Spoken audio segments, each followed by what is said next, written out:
안녕하십니까. 칸반 애자일 상강을 시작하겠습니다. 오늘 강의 안내부터 말씀드리겠습니다. 지난 강의를 간단하게 리마인드 하고요. 컴 프로젝트에서 여러 개 팀이 함께 일을 할 때 칸반을 어떻게 운영할 것인가 하는 부분에 대해서 중점적으로 말씀드리겠습니다. 그리고 칸반의 측정 지표에 대해서도 알아보겠습니다.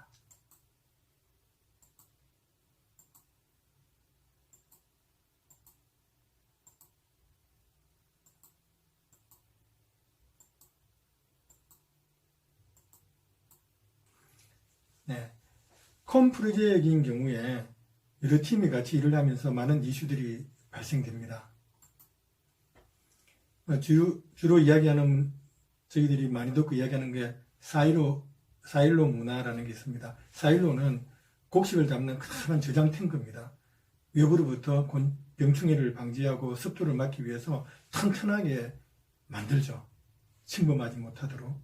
일을 하다 보면은 전체보다 부문, 그 팀의 이익을 더 중시한다든지 팀 내 소통을 중시하다 보니까 팀 간의 소통에 벽이 생긴다든지 그래서 협력이 어려워지고 조직 시너지가 낮아지는 그러한 경우들을 우리가 겪게 됩니다. 그래서 큰 프로젝트를 할 때는 업무 연관성을 점검해야 됩니다. 의존성 매트릭스로 활용하면 쉽게 점검할 수 있습니다. 화이트보드와 포스트잇, 보드마크가 있으면 됩니다. 그림에 보시는 것처럼 행에는 영향을 받는 기능, 열에는 영향을 주는 기능, 이렇게 해서 어떤 기능들이 서로 연관되어 있는가 하는 부분들을 우리가 체크를 하는 겁니다. 우리 한 개의 제품에는 한 개의 백로그를 관리합니다. 백로그는 요구사항이죠. 그 요구사항이 많을 때는 다수 팀들이 같이 협업을 하게 됩니다. 한 개 팀이 7, 8명이니까요. 그림에 보는 것처럼 제품 백로그에 7개가 있는데 그 중에 A팀이 6개, B팀이 5개를 담당했습니다. 그 중에 4개가 서로 연관되어 있습니다. 이렇게 연관되어 있을 때 어떻게 일하는가 하는 부분에 대해서 말씀드리겠습니다. 연관된 업무 처리 방법에 핸드오프 방식이 있습니다. 소프트 핸드오프 있고 하드 핸드오프가 있습니다. 소프트 핸드오프부터 말씀드리겠습니다. 기능 1에 대해서 A팀과 B팀이 연관되어 있다는 것을 서로 알고 있습니다. 기능 1의 처음에 A팀만의 일이 있기 때문에 A팀에서 일을 합니다. 그리고 일하는 정보를 B팀에도 공유를 합니다. 일을 하다 보니 어떤 부분에 대해서는 두 팀이 같이 협업을 해야 될 부분이 생깁니다. 그럴 경우에는 두 팀이 서로 협업하면서 소통하면서 함께 일을 하게 됩니다. 일을 하다가 A팀 일이 마쳤을 때 B팀 혼자서 일을 진행하고 그 결과를 A팀에게 서로 소통해서 알려줍니다. 이러한 부분을 소프트 핸드업이라고 합니다. 하드 핸드업은 A와 B가 기능 1을 같이 연관되어 있다는 걸 알고 있습니다. 그러나 A팀에서 자기가 할 일을 먼저 하고 내가 할 일이 끝났다 했을 때 B팀에 일이 끝났고 그 정보가 어떻다 하는 것을 알려줍니다. 그렇게 되면 B팀이 이어서 기능 2에 대해서 일을 순차적으로 처리하게 됩니다. 소프트 핸드업이 A팀에서 일을 하다가 또 A, B가 같이 함께 일을 하다가 나중에는 B팀으로 일이 이관되는 아주 스무스한 것을 이렇게 표현한 거라면 하드 핸드업은 A팀에서 한 일을 A팀에서 하고 이어서 B팀에서 연속적으로 하는 순차적인 업무가 되겠습니다.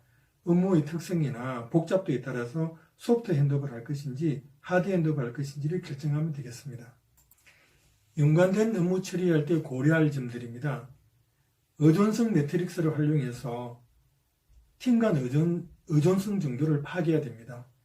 팀 간 의존성 파악이 어려울 때는 팀원을 공유하는 방식이 있습니다. 또 팀 간 일하는 방식 협의는 주에 2, 3회 정도 의사결정 위주로 하는 것이 좋습니다. 팀 내의 일은 매일 아침에 칸반보드 앞에서 15분간 공유하는 그런 회의를 하게 되죠. 팀 간 의존성이 높을 때는 통합팀을 구성하는 방안도 고려해야 됩니다.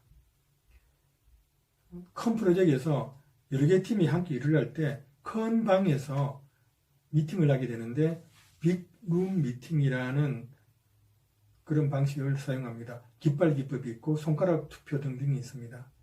깃발 기법이라고 하는 것은 사전에 의사 표현할 때 테이블 위에 자기 의사를 표현하는 깃발을 미리 만들어 두는 겁니다.